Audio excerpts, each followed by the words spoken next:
여호수아 이 5장의 말씀은 이제 여리고성을 점령하기에 앞서서 매우 중요한 장이라고 할 수 있습니다. 그래서 우리가 5장을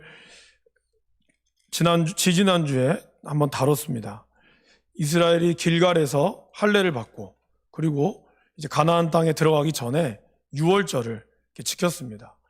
유월절을 지킨다는 것, 그것은 우리를 구원하신 하나님 앞에 하나님을 인정하고 하나님을 따른다라는 뜻이고, 할례한다는 것은 하나님의 언약 백성이라고 하는 것을 의미합니다.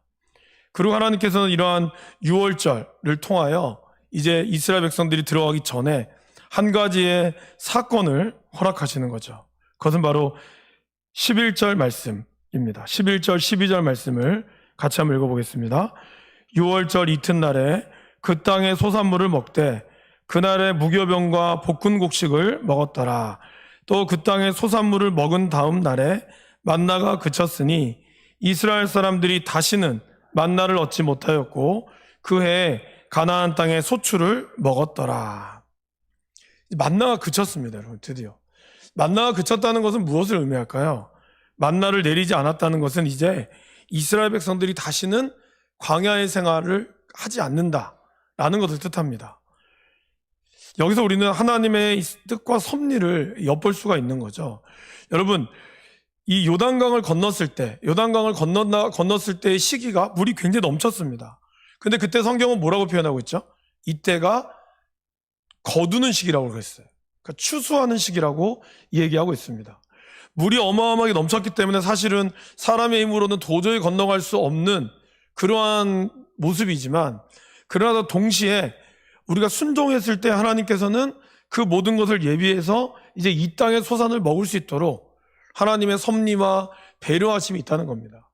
그러게 여러분, 우리가 감당할 수 없는 시험 당함을 우리가 허락하지 않았다라는 고린도전서 10장 13절 말씀을 항상 기억해야 할 필요가 있습니다. 우리가 하나님이 우리에게 맡길 때는 그냥 당장 오늘에 바라보는 것만을 가지고 하나님 맡기지 않는다는 거예요. 이렇게 힘들게 넘어와서 그 땅의 소산물을 먹을 수 있는 이러한 하나님의 놀라운 섭리를 우리는 깨달아야 한다는 것입니다. 저와 여러분들 인생 가운데도 내가 도저히 감당할 수 없지만 하나님이 나에게 순종하라고 명령했을 때, 내가 그것을 순종했을 때는 하나님이 우리가 알 수 없는 하나님은 놀라운 것들을 이미 예비해 주시고 있다는 것을 우리가 기억해야 한다는 것입니다. 이제 그리고 또 하나의 만나라고 하는 사건은 지금까지는 광야에서 먹었습니다. 여러분, 사실 만나와 메추라기를 40년 동안 먹었다. 이거는 뭘까요? 그러니까 뭔가 먹는 거의 기쁨보다는 생존의 부분이죠. 그러니까 훈련할 때의 생존과 또 우리가 지나고 났을 때는 좀 다르다는 거죠. 그러니까 만나를 이제 그쳤다. 이것은 뭘까요? 이제 이스라엘의 지나긴 영적 훈련이 끝났다는 뜻입니다. 물론 가나안 땅에 들어가서도 끊임없이 그들은 영적으로 훈련해야 할 부분이 있겠지만, 그러나 이게 집중적으로 해야 되는 훈련이 끝나고 이제는 그들 가운데 주는 이 기쁨, 하나님이 기쁨을 누릴 수 있도록 우리에게 허락하셨다는 것입니다. 우리가 뭐 금식이나 어떠한 일정한 기간 동안 훈련할 때는 어떻습니까? 절제를 하죠. 며칠간 다이어트 한다고 하면 어떡하죠? 저녁을 안 먹거나, 그래서 몸이 완전히 세워질 때까지 이렇게 노력을 합니다. 그리고 나서 이제 그게 좀 지나면 그때부터 이제 조금씩 또 만난 것을 먹기도 하면서 몸을 조절하는 것이죠. 금식할 때도 어떻습니까, 여러분? 금식 해보신 분들 아시겠지만 먹는 거를 절제하죠. 아니면 거의 먹지 않거나 물만 마시거나. 그러나 그것을 평생 할 수는 없습니다. 또 어느 일정 기간이 지나면 다시 우리의 삶으로 돌아와야 한다는 것입니다. 광야라고 하는 것도 단순히 그냥 광야 생활 동안에 지나갔다의 뜻이 아니라 만나를 통하여 하나님은 이스라엘이 최소한의 이 머무를 수 있는 최소한의 먹을 것을 통하여 이곳이 내가 머물러 있을 곳이 아니라 이곳의 훈련을 통하여 하나님의 뜻을 세워나가는 곳이라는 것을 알아야 한다는 겁니다. 미국에, 저는 개인적으로 야구를 좀 좋아하니까 관심이 좀 많습니다. 우리나라의 2군이라고 할 수 있는 것이 미국에는 마이너리그라고 하죠. 근데 여러분, 그 메이저리그는 굉장히 그러니까 예를 들어서 우리 이제 1군 무대에 올라왔다. 우리로 치면은 1군 무대에 올라왔으면 1년에 한 뭐 몇백, 1년에 어느 정도 기간에만 있어도 그 사람이 나중에 뭐 45살이나 아니면 60살부터 연금이 나온다고 하죠. 그러니까 메이저리그, 그러니까 이 1군으로 진입하는 거는 굉장히 클래스가 다릅니다. 그러니까 어디 뭐 경기하러 갈 때도 미국은 이제 워낙 넓기도 하지만 비행기 타고 다니고 그렇게 하죠. 그런데 마이너리그는 전혀 다릅니다. 마이너리그는 자기가 먹는 음식도 자기가 다 내야 되고요. 하루에 뭔가 거의 뭐 햄버거로 때운다고 해도 과언이 아닐 정도로 굉장히 어떻게 보면 좀 참 이 메이저리그와는 천지 차이죠. 그걸 바라보면서 한때는 그런 생각을 했거든요. 왜 이렇게 홀대할까 그들을. 근데 이제 그 사람들은 그렇게 하면서도 전혀 그거를 불만을 갖지 않는다 그래요. 심지어는 메이저리그 선수들은 비행기 타고 경기장을 다니지만 똑같은 거리를 마이너리그 선수들은 버스를 타고 간다고 하죠.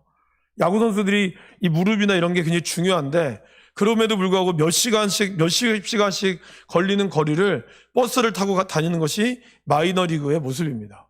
그럼 왜 그렇게 고생을 시킬까요? 결국에는 이러한 마이너리그가 정작 진짜 머물러야 될 것이 마이너리그가 아니기 때문에 진짜 가야 될 메이저리그라는 곳에 가기 위해서 이러한 고생들을 어떻게 보면 일부러 그러한 고생들을 통하여 헤쳐나가기를 그렇게 되면 미국은 철저하게 어떻게 보면 미국의 야구는 실력 위주의 야구고 이제 뭐 야구를 아는 사람들은 아시겠지만 그냥 우리가 볼 때는 뭐 외국인들이 힘도 세고 그렇게 해서 우리보다 연습량도 적은 것 같지만 우리가 아는 연습량 이상의 것들을 소화한다고 하죠. 그러니까 그렇게 할 수 있는 이유는 바로 그들이 그 훈련을 할 수 있는 그 시간 동안에 그러한 모습이 필요하다는 겁니다.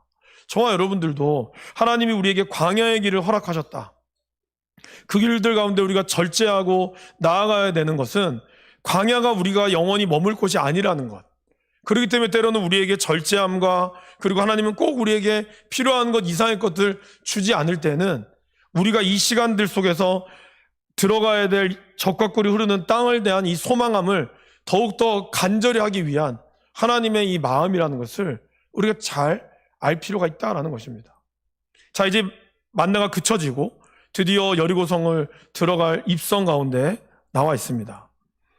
결전의 날이 가까웠을 때 여호수아는 혼자 여리고성 앞에 있었습니다. 13절에 보시면 여호수아가 여리고에 가까이 이르렀을 때 그 당시에 모든 도시 국가들이 그러했듯이 여리고성에도 여리고성 안에 있는 사람들보다 성 바깥에 있는 사람들이 더 많았습니다. 그래서 성 주변에 성 바깥에다가 촌락을 만들고 거기에다가 마을을 지으며 살았죠. 그런데 이 히브리 사람들, 예전부터 소문이 들었던 히브리 사람들이 정말 바로 앞에 요단강 건너편에 있는 바산왕 옥과 시온왕을 무찔렀다는 소문을 듣고 여리고성은 철저하게 닫아버렸습니다. 거기 마을 성 밖에 있던 모든 사람들이 다 성 안으로 들어왔죠. 그리고 성 안에는 고요한 정막만이 흐르고 있었습니다. 그러게 이 성 바깥에서 있는 모든 노획물을 어마어마하게 아마 획득을 했을 거예요. 그러나 이제 그게 중요한 게 아니죠. 진짜 중요한 여리고성 안으로의 싸움이 앞두고 있습니다. 여러분, 여리고성은 우리가 한 번은 들었다시피 여리고성은 뭐죠? 가나안 땅의 가장 관문이거든요. 그러니까 여기를 통과하기만 하면 이제 뻥 뚫릴 수 있는, 그렇기 때문에 여기를 얼마나 많은 방비를 하고 있었겠습니까? 그런데다가 꽁꽁 닫고 있다는 거예요.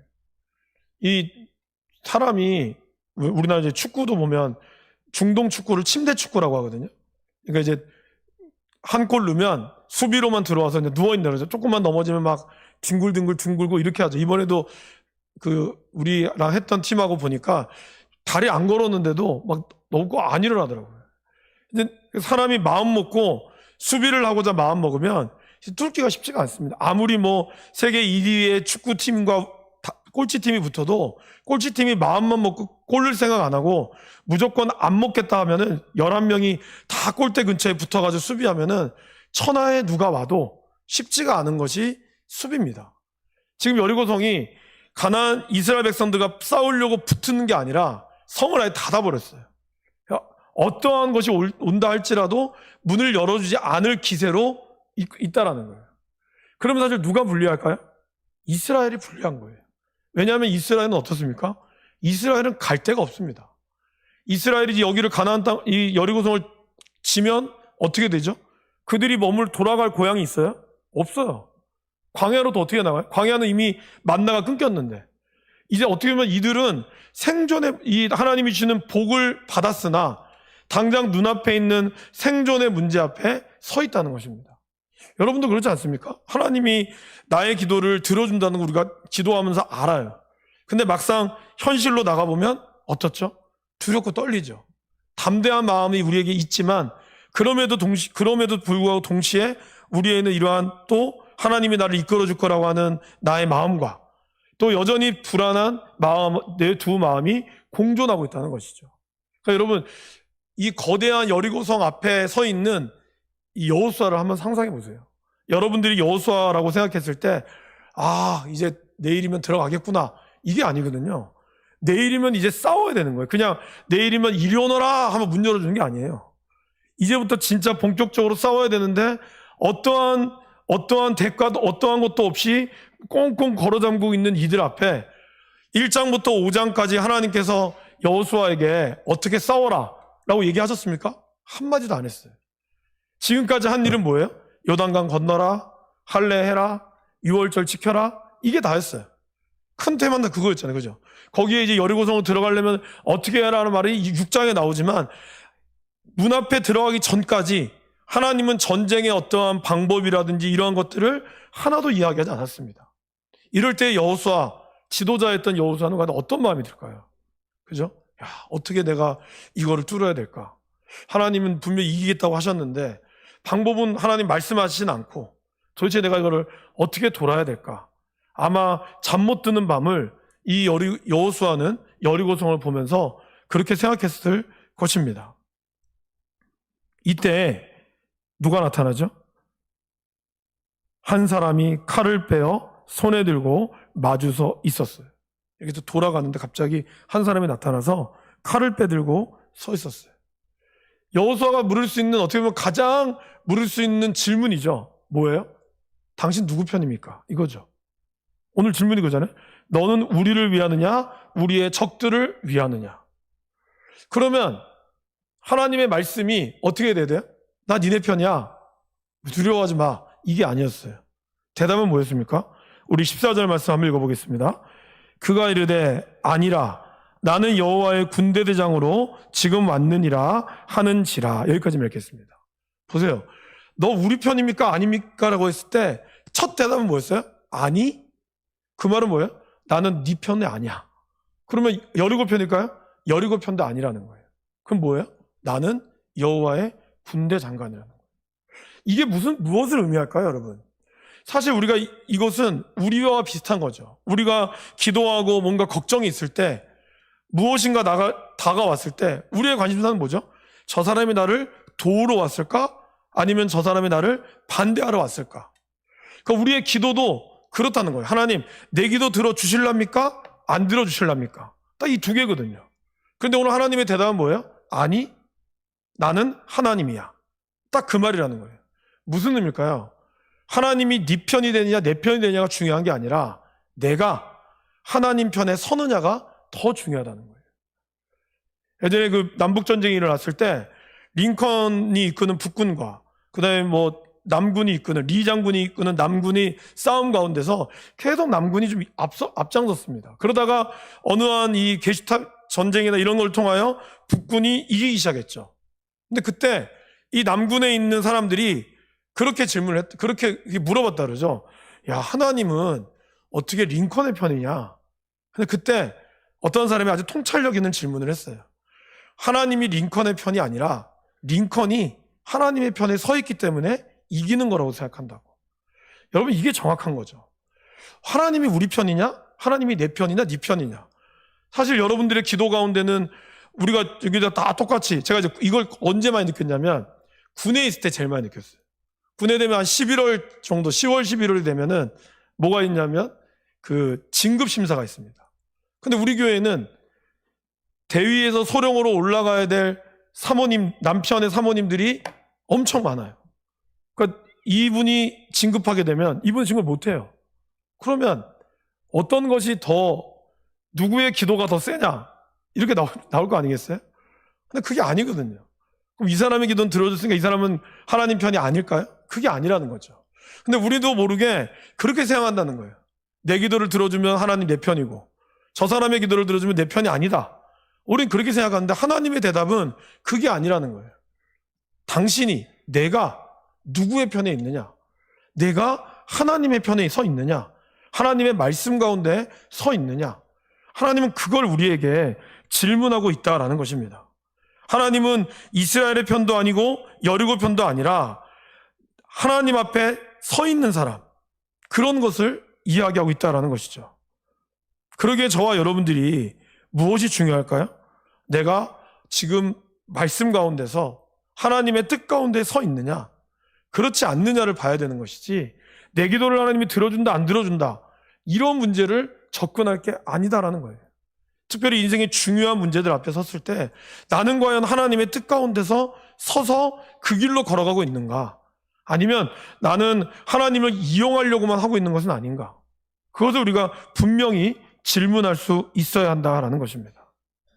그래서 여호와의 군대 장관이라고 이야기했을 때 여호수아가 뭐라고 그럽니까? 우리 그 다음 절 여호수아가부터 한번 읽어보실까요? 14절에 여호수아가 얼굴을 땅에 대고 엎드려 절하고 그에게 이르되 내 주여 종에게 무슨 말씀을 하려 하시나이까.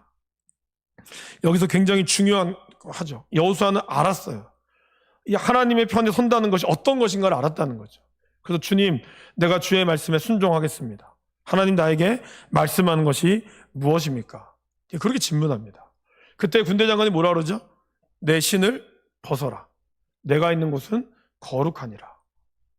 그래서 그의 신을 벗습니다. 여러분, 이 장면이 무엇과 좀 비슷할까요? 모세의 장면과 비슷하죠. 우리 그런 의미에서 모세를 한번 살펴보도록 하겠습니다.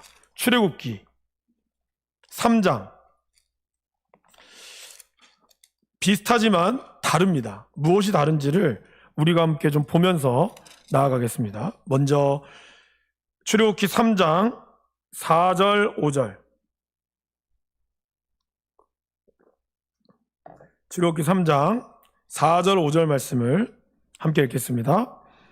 여호와께서 그가 보려고 돌이켜 오는 것을 보신지라 하나님이 떨기나무 가운데서 그를 불러 이르시되 모세야 모세야 하시매 그가 이르되 내가 여기 있나이다. 하나님이 이르시되 이리로 가까이 오지 말라. 내가 선 곳은 거룩한 땅이니 내 발에서 신을 벗으라. 6절 읽어볼까요? 또 이르시되 나는 내 조상의 하나님이니 아브라함의 하나님, 이삭의 하나님, 야곱의 하나님이니라. 모세가 하나님 배웠기를 두려워하여 얼굴을 가리매. 여러분, 여기서 이제 하나님이 신을 벗으라고 하는 거는 좀 똑같아요. 그죠? 그런데 다른 게 있죠. 그 뒤에 7절부터 보면은 7절에서 좀 동사만 보도록 하겠습니다. 여호와께서 고통을 분명히 보고 그 근심 너희의 감독자로 말미암아 부르짖음을 듣고 그 근심을 알고 8절에 내가 내려가서, 그리고 8절에 데려가러 하노라. 그러니까 하나님께서는 그 다음에 12절에 이렇게 얘기하죠. 12절을 같이 읽어보실까요? 하나님이 이르시되 내가 반드시 너와 함께 있으리라. 내가 그 백성을 애굽에서 인도하여 낸 후에 너희가 이 산에서 하나님을 섬기리니 이것이 내가 너를 보낸 증거니라. 자, 다시 여호수아로 넘어오시면 여호수아는 어때요? 내가 선 곳은 거룩하니라 하니 여호수아가 그대로 행하니라. 끝? 없어요. 모세하고 했을 때는 하나님이 모세를 통하여 내가 이스라엘 백성들의 부르짖음을 듣고 보았고 내가 내려가서 데려오겠다. 그리고 내가 너와 함께 할 것이 너는 반드시 나오게 될 거야. 내가 그래서 너를 증거로 삼았다라고 얘기했어요. 그러니까 이 신을 벗는 똑같은 행동이지만 하나님은 모세를 통하여는 완전한 승리를 말씀하셨습니다. 그러나 여호수아에는 그렇게 하지 않았어요. 이 차이가 뭘까요? 이 차이가 구원과 성화의 차이라는 거예요. 여러분, 하나님께서 모세를 부르신 과정은 구원의 과정입니다. 구원의 과정은 모세가 가지고 있는 어떠한 뭐라든지 인격과 이거 상관없어요. 그냥 하나님이 택하셔서, 그리고 하나님의 약속 가운데 이미 400년 전에 아브라함에게 했던 그 약속을 이루시기 위한 하나님의 온전한 주권, 온전한 은혜입니다. 이스라엘 백성들은 여전히 노예의 근성을 벗어버리지 못했고 광야 내내 하나님께 불순종했으나 하나님은 끝까지 이스라엘을 가나안 땅으로 들고 가셨어요. 가나안 땅 입구까지 들고 가셨어요. 그리고 이제 여호수아를 통하여 다시 신을 벗으라고 얘기합니다. 그러나 하나님은 여기에서는 어떠한 말도 하지 않습니다. 그 이유는 바로 구원받은 백성이 이제 가나안이라고 하는 하나님이 주시는 이 구원받은 자로서의 이 땅에서의 삶은 성화의 과정은 어떻게 될까요? 하나님을 순종하느냐 순종하지 않느냐에 따라 실패와 성공이 좌우되는 것을 보여준다는 거예요. 실제로 여호수아는 읽어보시면 어떻습니까?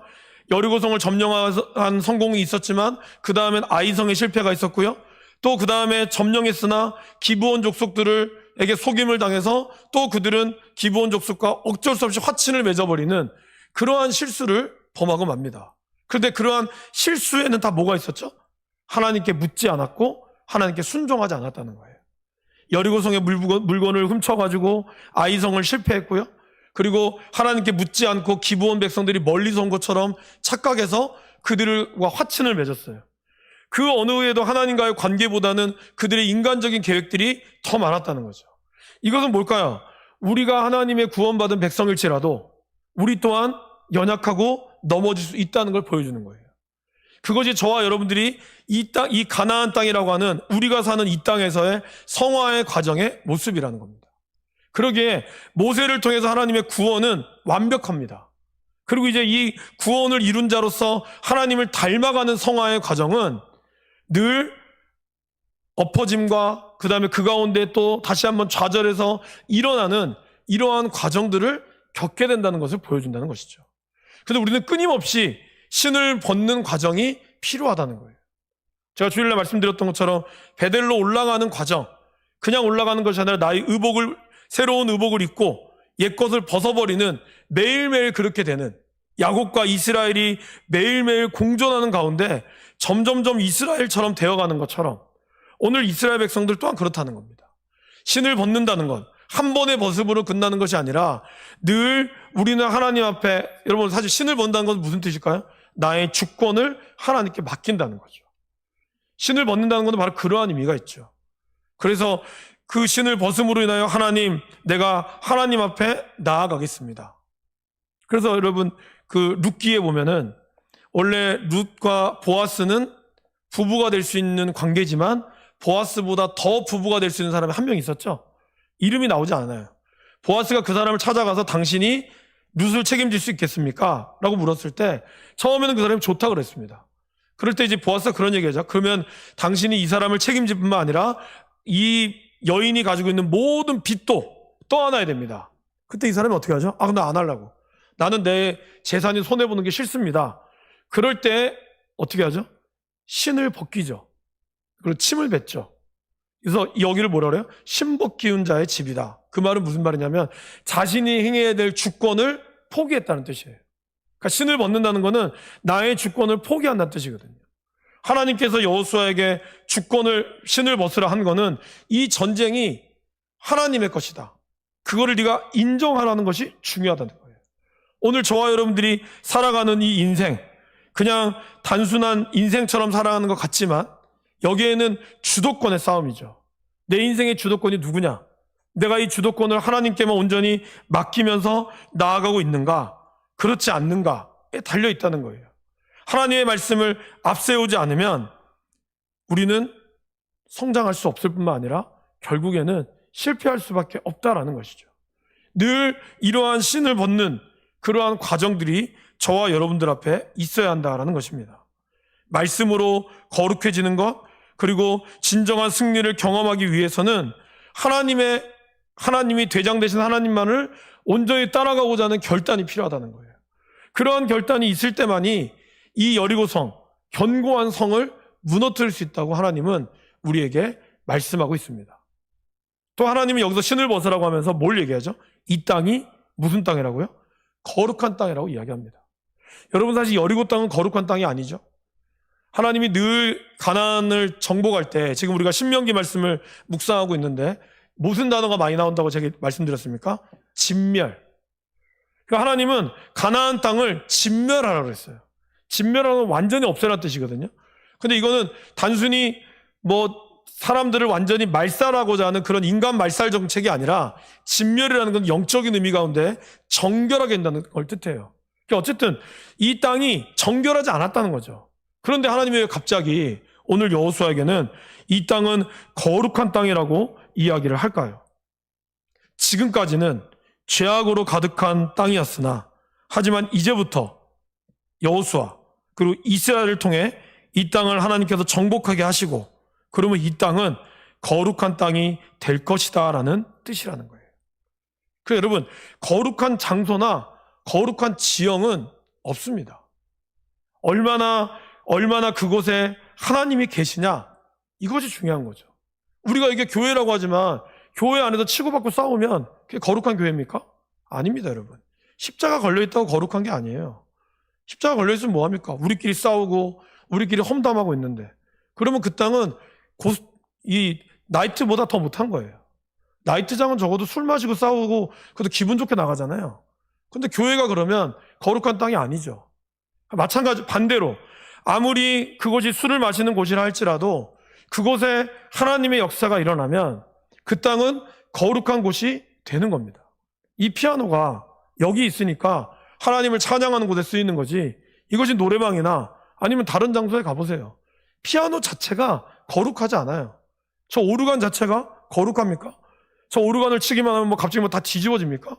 그렇지 않습니다. 오르간을 치는 권사님의 기도의 연주와 피아노를 치는 사람의 하나님과 동행하는 그 신앙의 고백이 묻어나올 때 똑같은 도레미를 쳐도 달라지는 것이죠. 거룩한 도레미는 없어요.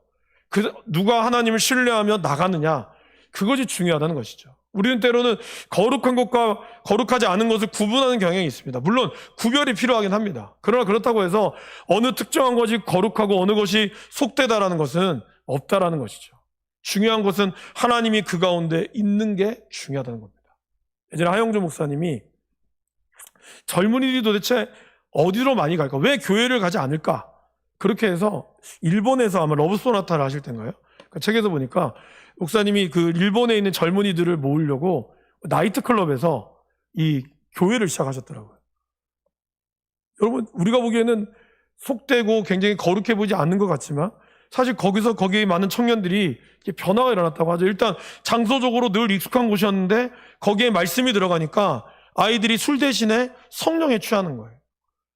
거기 있는 아이들이 술이 아닌 하나님의 은혜에 취하니까 그 나이트클럽이 바뀌는 거예요. 반대로 지금의 유럽은 어떻죠? 교회에 성도들이 없으니까 평일날에는 나이트클럽을 쓰는 데도 있고 아니면 이슬람이 사오는 데도 쓰는 데도 있고 그리고 주일에만 잠깐 한두 시간 예배를 드린다고 하죠. 여러분, 이러한 안타까운 일들이 지금 유럽 교회에 많이 일어나고 있습니다.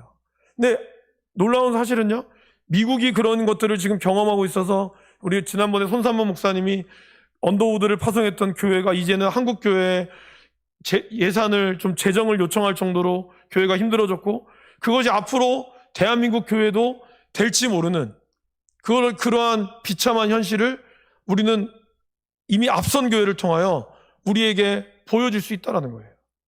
그러니까 여러분, 거룩성이라고 하는 것은 바로 우리가 어느 곳에서 거룩하느냐.